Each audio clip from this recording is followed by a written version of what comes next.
What up? Welcome to this week's episode of New Orleans Basketball. As always, I am your host, Raphael Rattler, joined by my fellow middle brother, Garrick Raphael. What's up with you, bro? Happy 4th of July, I guess. It's over. It's past. Whatever. Yeah. It was decent. But I got to see y'all. The family was down, so it's always a good time when I get to see you, Lindsay, and the kids. So appreciate y'all coming down and bearing this heat wave with us because it was hot. It was hot. We got a little bit of reprieve today, but of course, New Orleans can't never be in the middle, just like some of the, the fan base, is on one side or the other. So it was hot, and then it was like storming, raining. Like you probably should have evacuated for a little bit earlier today, but it's all good. It's all good. I'm back. And I'm watching some of this summer league, some of these young players play, man, and it's exciting, man. It feels like we just finished watching the Nuggets win the title, and we back in basketball, man. Basketball never stops, so it's all good, man. How's everything on your end? Everything is blessed. Traveling with, if you've ever traveled with young children, God bless you. But we made it back in one piece where air conditioning is allowed because God knows our Father doesn't believe But before we get too far in the show, make sure you guys follow us on Twitter at NO Basketball, no E. That's on IG, that's on TikTok, that's on whatever you want it to be on. Like the episode below, and most importantly, subscribe to New Orleans Network, subscribe to New Orleans Basketball. Anything that has New Orleans make sure you subscribe to it. So free agency landed. It's kind of past. Like most people have a team at this point. There were some interesting contracts. What was the contract that stood out to you that made you go, I think it's the contract that made everybody go, I mean, listen. God bless Jeremy Grant. Okay, God. First of all, I know this is a name to be put out there in the ether of New Orleans that is like vitriol coming back. But Rich Paul made some people a lot of money this season, this offseason. Shout out to him for doing some of the things that he did. But I think the contract that got everybody like, was the Jeremy Grant contract, which if you're gonna pay somebody $160 million, it's a lot of money. I guess like you bank on bringing people back, bringing the continuity back. But like Dame is leaving, and it's funny because they doubled down on it. They was like, yeah, well, even if Dame was leaving, we still was gonna pay Jeremy Grant $160 million. What else? And I think everybody around was like, sure you were. But I think that's a contract. I think that's one of those contracts that we're going to be looking back maybe like next year or the year after that and look at it like the Rudy Gobert trade, where like I don't think you can really like use that as a barometer because it's so left field, right? The Rudy Gobert trade was so left field. How many firsts for Rudy Gobert? That's wild. How many dollars for how many years for Jeremy Grant? That's wild. So I think that's going to be one of those contracts where we look back and be like, you know what? They were just doing their own thing. We can't really say, hey, this is resetting the market or things like that. You started to see a lot of people who are probably better than Jeremy Grant get less money because, hey, bro, that's just a one-off thing. I think it's very similar to how Dylan Brooks got his paycheck and Fred VanVleet got his money just because like you had to spend the money somewhere. And Fred VanVleet gets a max contract for 2 years. Dylan Brooks gets $20 million a year, while Westbrook has to take $8 million. And so you see Jeremy getting $160 million because Portland had to spend the money somewhere. So God bless those young men for getting the money and getting paid what they could get paid. But $160 million for Jeremy Grant on a rebuilding team, man. Yikes on bikes. That's a lot of money. I'll tell you the one that, for a different reason, that stood out to me. It was a Cam Johnson 4 for 108. Now, Cam Johnson has grown his game, over the last couple of years, and his player comp, or someone who was comp to him, was Trey Murphy. And so when I saw the Cam Johnson contract, I said, Trey Murphy's going to get the max. He's going to be young man and get paid. If that's what Cam Johnson got, oh yeah. Yeah. Like you look at Michael Porter Jr.'s contract, you look at Jordan Poole's contract, you look at Tyler Hero's contract. If Trey does what the world thinks that Trey is about to do, yeah, that's what I saw out of the Cam Johnson trade. That was the only thing I saw. Like I was like, okay, that's good money. He's building something in Brooklyn. Good for him, The Pelicans free agency, can we call it that? Like more went out than came in, right? So Jackson Hayes moves on. Shout out to the legend, Jackson Hayes. Billy Gomez gets his option declined. There's rumors that he may go back overseas where he can get some real playing time because he just wants to play basketball. Garrett Temple gets his option declined because maybe a trade couldn't be facilitated. The Pelicans are up against the luxury tax line. But there was one player that was brought in, and it was finals. It was Cody Zeller from the Miami Heat. What are your thoughts on Cody Zeller?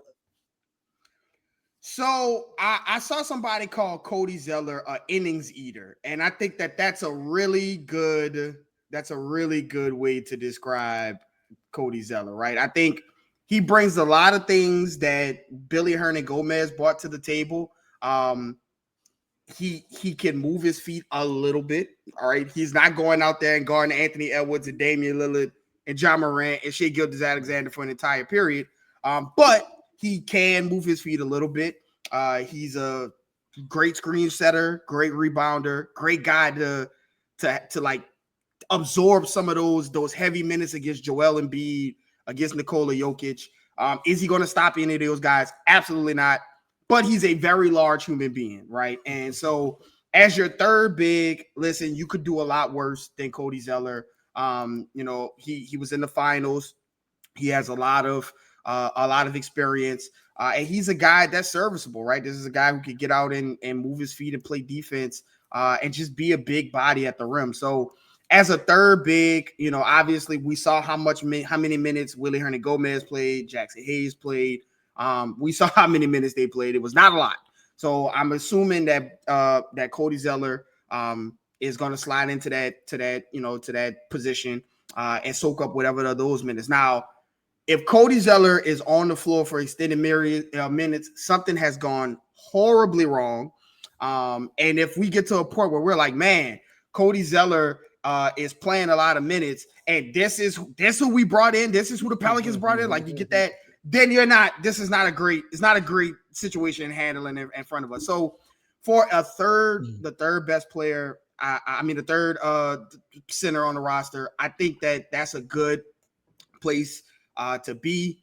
We'll see where, if there's anything down the line with trades or anything else that's available that the Pelicans want to make. But Cody Zeller is not coming in to be the shot blocking rim protector that is not on the roster. He is not that. So, again, David Griffin mentioned rim protection. That position, that player is not on the roster.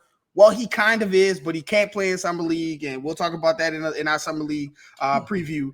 But for that guy to play that an experienced rim protecting big is not on the roster. You got to think that they still are looking to make moves. Free agency, the guys who are available that way are available. Are mostly are gone, but the trade market is still there. But for Cody Zeller, I think that's a fine third big man to have on your roster. I mean, he had his two best seasons under James Borrego, so maybe there's some comfortability there, right? I just look at a player like that and I say, what were the things that Jackson Hayes didn't do well?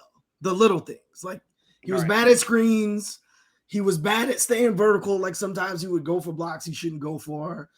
And like often he didn't make the right play. Cody Zeller happens to do those three things well. So, like, if you're going to have a third option, because EJ Liddell's going to play some small ball 5, Larry Nance going to play some small ball 5, Zion might play some small ball 5. Like, there's not going to be a whole lot of minutes for whoever is the backup center anyway.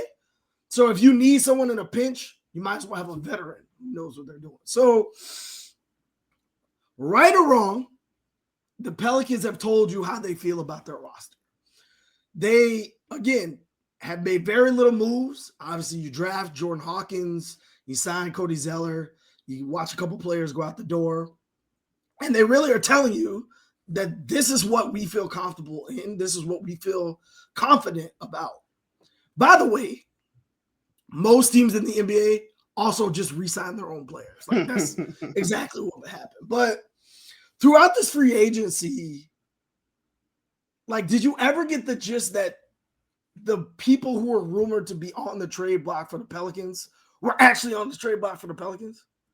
No, and I said it, on Twitter a bunch of times. I said it on this podcast. I don't think that Zion, Brandon Ingram, I don't think any of those guys were ever on a roster. On a traded block. So one thing that a lot of people have to remember is that the Pelicans are the perfect team to drive up prices right now. They just are.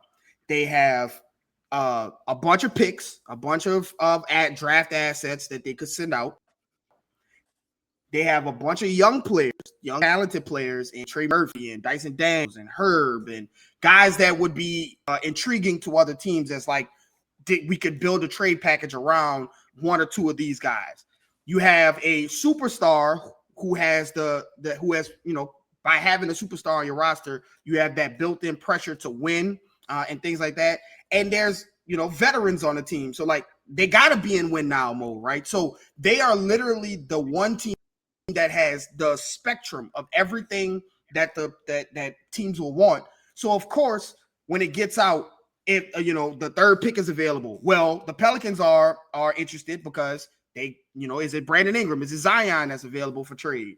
Damian Lillard comes available. Or of course the Pelicans are interested because they have the dearth of picks that Portland will want, as well as maybe a young player in Trey Murphy and Herb. So of course they're rumored to those players.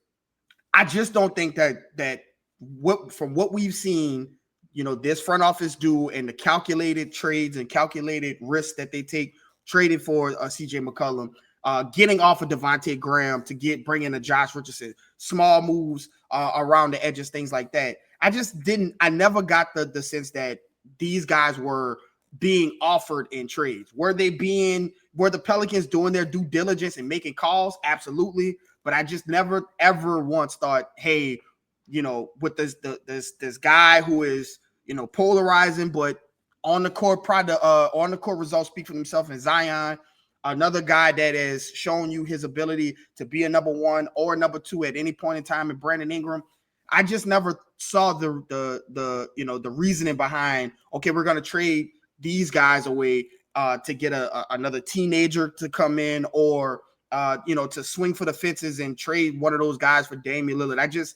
It never seems to be a smart business move for me. So I never thought it was one of those things that was going to happen.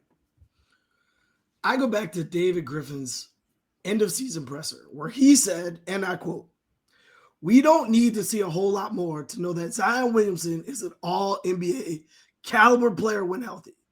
What he did in games he played were truly transcendently special. Brandon can do the same thing, and they're both 25 or younger. That's awesome. You don't need to see a whole lot more to know that. That's good for us." That's how David Griffin ended the season. From there to now, I don't know what would have changed to make him feel a different way.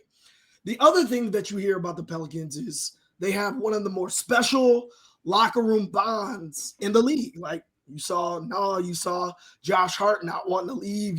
You've heard that from Larry Nance, who's been in veteran locker rooms, who's been on a winning team. But then you hear in the media, Zion's not a good teammate. And everybody was mad that Brandon Ingram didn't come back sooner. Well, Trey Murphy and Larry Nance have talked out against that and said that, hey, we understand that injuries happen and there's nothing you can do to prevent it. CJ's come out and said, it's not just BI. It's not just Zion. We all need to prepare better. We all need to know what it takes on a day-to-day basis to be available for this team. Like only 4 guys played or missed less than 15 games last season. CJ, who was broken up, JV, Najee, and Trey. The rest of the roster was dealing with something at some point. So it's not just BI and Zion. Obviously, those two have to be available. But for these things to come out, but then the locker room also to be super close, like, does that add up to you? Like, something is off, right?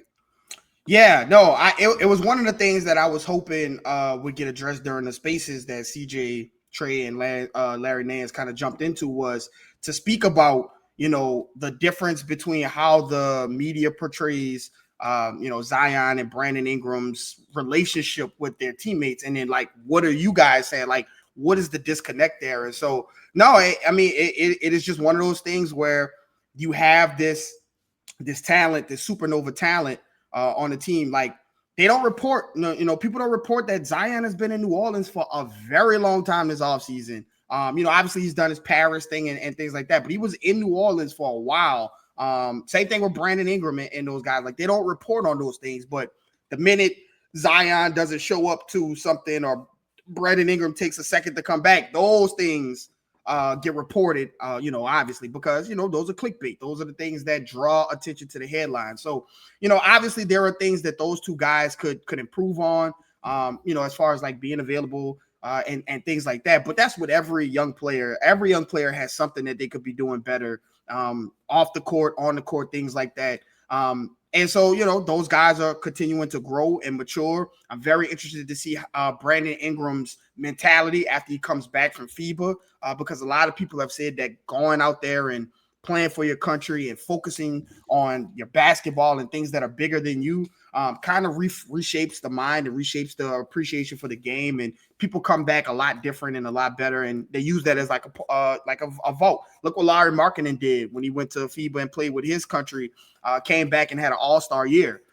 Brandon Ingram is already an all-star, already a supernova talent. So I'll be, looking forward to see when he comes back. But, those things happen, right? That's how stories come about. That's how Zion ends up in trade rumors. But everything, if you just watch it throughout the season and watch throughout the offseason and actually listen to the people who are in the locker rooms and the people who cover the team and see these guys around, you see how close this locker room is. You hear them speak about it all the time. And I just don't know, a lot of the things that go on outside of, what is reported from, the media close by and the team. A lot of those things you just have to make sure you're checking your sources, and you have to make sure that you're not just taking these hot takes, from those things, because, you never know the truth. Somewhere the truth is somewhere in the middle, but it's usually never as bad as it looks or as it's reported when it comes to like the Pelicans and things like that. I just think that the Pelicans are victim of small sample sizes. Small sample sizes is why everyone's like, man, if they could just stay healthy. Right. Too small sample sizes are why fans are frustrated. Too small sample sizes are why fans want to make a big change, a big trade, whatever it may be. But too small sample sizes is why you can't. Like, you haven't seen what you have available. Like, take a look at the Minnesota Timberwolves. They had a huge drought of no success in the playoffs. They get a little bit of success and say, you know what? We know what the last piece is. Let's go trade it all in. Well, they traded it all in and got bounced in the first round for one gentleman's swing. Like, do you not look at what other teams have done who, again, small market teams that you're not gonna attract the big name free agent. And if you do get them, everyone's always gonna be talking about when are they leaving, right? You could keep going. Look at Cleveland, look at Atlanta, look at some of these teams that have done that and made, like, where people are already talking about, is Donovan Mitchell gonna leave now? Is Can they trade Trae Young for Damian Lillard? And part of it is, if you think about like the Spurs, for instance, right? The Spurs won all of those championships, and then they have not done anything of any kind of substance of any relevancy anytime in the past couple of years. However, when Dame is available for trade, he's attached to San Antonio because of how the organization is run. He has a high respect for the things that they do and how they run their organization and what they stand for and things like that. And I think you get to that kind of level as a small market team by building culture, by standing on some of the things that you do, and letting your talent kind of flourish and grow into. That's what Pop did with Tim Duncan and David Robinson and Ginobili and Parker. He could have blown the team up multiple times, but he didn't. They stayed on the path, stayed together. Look at the Heat with Dwayne Wade and now with Jimmy Butler and Bam Adebayo and things like that. They're making the trade now, but they've had conference final success. They've been to the finals twice with Jimmy Butler. Like, they've had a lot of time in order to do that. And I just don't think like blowing the team up every year. Like, what happens if you blow the team up and then that team that you bring back, what if they don't win? So now the next season you're like, well, just blow that team up too. The NBA doesn't work like that. Salary cap doesn't work like that. Luxury tax doesn't work like that. Second apron doesn't work like that. CBA roster, personal relationships don't work like that. And so, to your point, I think the small sample size is what is the detriment to this team, but it's also the hope for this team, because in the small sample size, you've seen them miss the best players miss games, but also in the small sample size, you've seen Brandon Ingram get 2 wins from the number 1 team in the West as an AC. You've seen Zion Williamson have the team at the number 1, in the number 1 in the West while he was playing. So those same small sample sizes, they play both sides of the field. So I think that's a good point by you. I'm just really confused why everybody is confused that the Pelicans didn't go out and spend a bunch of money. First of all, they didn't have it to spend, but they didn't go spend a bunch of money on players that maybe would make them better, maybe not. Like, since day one, what is the thing that David Griffin says that irritates the fan base? We want to build sustainable success. I go back to his end of season presser where he said, in terms of how you put the right things around Zion and BI, that's going to have a lot to do with how much room we have to work with, which was none, by the way. Have we seen enough to know that unequivocally it would work when we're the number 1 team in the West? No. But we have seen enough to know that we are close. We're around it, and we can figure it out. It will be more tweaks than it is huge moves, but I also know that we're open-minded if something significant has to happen. In that statement, again, from that day to today, I don't know how people got the Pelicans to go swing for the fences and go get some 30-year-old vet to come play with their 25-year-old stars. I just don't know. But something that did happen that was inevitable to happen was Herb Jones. Herb Jones signed his – he did something that made, again, national media go, whoa, the Pelicans mismanaged this. And then the next day, this contract comes out, 4 for $54 million. He opted out only to then already know that a deal was in place. What are your initial reactions to Herb's contract? I think it was a smart business move for both sides. Honestly, I think it was a smart business move for Herb. I think it was a smart business move for the Pelicans, right? So if Herb Jones had opted in and hit restricted free agency next season, the Pelicans could have been having to match, someone like Austin Reeves. What you see with Austin Reeves, some of those, what they were scared of, that somebody was going to slide in there with $100 million or $70 million or $80 million contract that the Pelicans would have to match. By him opting out, they were restricted to an amount of money that each team could offer him outside of the Pelicans. And so, the Pelicans said, okay, well, we think you can get more money next year. So instead of you hitting the market next year and possibly getting more money, you're gonna opt out. We're gonna give you a $10 million raise this season, and that's gonna take care of you for this season. But we're gonna lock you up for the next 4 seasons. So it was a smart business move. Herb gets his well-deserved money, well-deserved raise. That guy comes out every single day and guards the best player from the time his second round drafting up until now. He has not complained about anything, about guarding the best player night in and night out. He takes his lumps from some of the elite players in the league, but some of the elite players in the league have said, you've heard it from Paul George, you've heard it from Shai Gilgeous-Alexander, of how impressive a defensive player this guy is. So he is a core piece of this team. He is we called him early when we first saw him play, a transitional, a transcendent draft pick. And he is. And so great for him to get this, to get his contract. I think it's a good piece of business for the Pelicans, as well as for Herb Jones, to both kind of get Herb his money now, and keep him from getting an overblown contract that the Pelicans would have be struggling to kind of match, especially with Trey Murphy's extension coming around the bend. And so I think it was a very, very good move for both sides. I'm glad to see Herb is going to be here in New Orleans for at least another 4 years. And I think he's a staple in that starting lineup for years to come, moving forward. I look at the contract and I'm like, that's still not enough. For comparison, Dorian Finney-Smith Jr., 4 for $55. For comparison, Grant Williams got offered 4 for $55. I don't think those two players are in the stratosphere of Herb Jones. In the last 2 seasons, Herb is 3rd in the NBA in the most steals. In the last 2 seasons, he's 5th in the NBA in blocks plus steals. Garrick, he's not a center. He shouldn't be in that category. Like, the other people in that category are Jaren Jackson Jr. Oh, by the way, he just won Defensive Player of the Year. Mitchell Robinson, Joel Embiid, and Evan Mobley.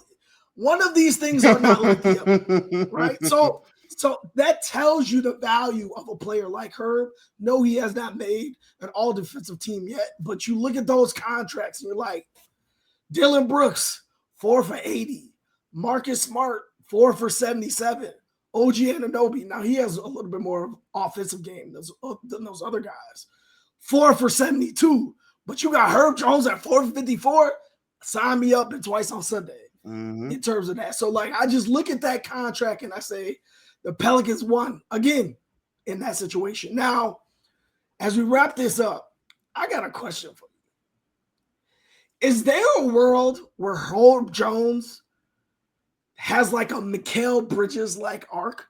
And it sounds crazy because you just watched Mikal Bridges put up 30 a night for Brooklyn. But if you look at his first 2 seasons, like, he was averaging 8 points a game his first year, 9 points a game his second year. Even his third year, he jumped to 14 points per game. Everything else was pretty much the same. His 3-point percentage jumped from 36% to 43%. His minutes were basically the same. Herb Jones' first 2 years in the league, 10 points per game. 10 points per game. If he could get to 14 points per game and his 3-point percentage could get from 34 to around 40-ish, like, you say that and people are like, man, Herb Jones shoot 40% from 3, but after All-Star break, he shot 44% from 3. So if you look at that and you look at the type of player that Mikal Bridges is and the type of player that Herb Jones is that in the realm of possibility? Yeah, I mean, listen, Herb has a lot of untapped potential offensively. He knows the game so much that it just seems like a certain mechanics that need to be tweaked. And if he could tweak those mechanics on his jump shot, I think there's some untapped potential. We saw, his rookie year, that game against Cleveland, where I mean, he looked like a number 1 option. Like, he was the best player. He was running the ball, like, he was running the offense through him, and he was on it. He was knocking jumpers down. And I don't, obviously NBA players are great, but like, you don't have one of those type of games and then also like be a great defender and things like that, unless like you have an understanding of the game of basketball and can play the game of basketball at a very high level. So I think that he has an arc. Listen, Mikal Bridges, I think that his offensive talent is a couple of levels above Herb Jones, simply because like his jump shot is something he is confident in. That is the one thing you see him with the celebration. He is comfortable with that shot. Herb, I don't think is as comfortable just yet. But like you said, you saw him start to kind of find a groove, find a groove where he can hit that jump shot, and it started to look comfortable for him. Now, I've said that the Pelicans should open up his offensive game a little bit more, include him in screens and include him in dribble handoffs, not just park him in that corner. But if he gets to a point where, and this is going to sound, people are going to throw, like, what? But if he could get into that Houston Rockets, PJ Tucker role, where he didn't have to take every shot, but he shot close to 40% in those corners, and you knew you could not, that was his spot. Corner shots is his spot. And he was a key piece in getting Houston to those conference finals against the Warriors in some of those games. And I think that Herb has a winning fit in this lineup with that. Now, his shots may not have to go up because now you're bringing in Jordan Hawkins. Dyson is going to, you assume Dyson is going to get more minutes and play more this season. You got other guys who are going to take Zion and BI are going to be healthy, not going to please. They'll be healthy. So they'll be taking more shots. So Herb's offense, his offensive might go up, but his usage might go down, which is, a dream, right? Would be a dream for the Pelicans if Herb could get to 30%, corners or 40%, near 40% from the 3-point line, but he's only taking 2 or 3 threes a game as opposed to having taken 4 or 5. I think there was a game last season where he took like 6 or 7 threes, where it was like, I probably don't think this should be the offense, but it is what it is. You had to do what you had to do with people out. So I think Herb Jones has more to his offensive game. I think he has more to his defensive game as he learns how the refs call plays, and as he begins to garner more respect from the refs, I think you'll start to see him play, get even better defensively. So he has a lot of things to continue to add to his game. And, at this contract, I think we're looking at a really, really true value here for Herb Jones. Last year in Summer League, Willie Green talked about Herb Jones more than any other player in terms of what he was expecting the growth to be. Now, the first part of the season, it was rough, right? Like, he couldn't hit a 3 to save his life. But as the season got on, as he got healthier, go figure, as he got healthier, you saw the production, right? I think Herb Jones is one of those people who think the game extremely well. And if he can get a midi down, or to your point, a corner 3 down, something that you are confident in every time, again, the attempts don't have to go up. But if the efficiency does, that gets you from 10 to 14 points. And I think Herb has that capability. So with that being said, that's all we got left for you. Free agency is over, done. I don't know, basically. At this point, what you got left for the people, Garrick? As always, you never know what people are going through, so give someone a smile today. Free agency is over. Pretty much the big guys have been gone. Trade season is open. Pels can still make moves via trade. We're waiting on the Dame trade, waiting on the Harden trade. So there are trades to be made still out there. So as always, follow us at NO Basketball with no E at Twitter, Instagram, on YouTube. Please follow the page and subscribe. Follow myself at Garrick_Rattler. Follow my brother at Raphael_Rattler. Shout out to you for getting your Doc Rivers on and playing hurt right now. We hear it in your voice, but you're pushing it through. So shout out to you for doing that, bro. And we'll be back with a Summer League preview very, very soon. See you guys later.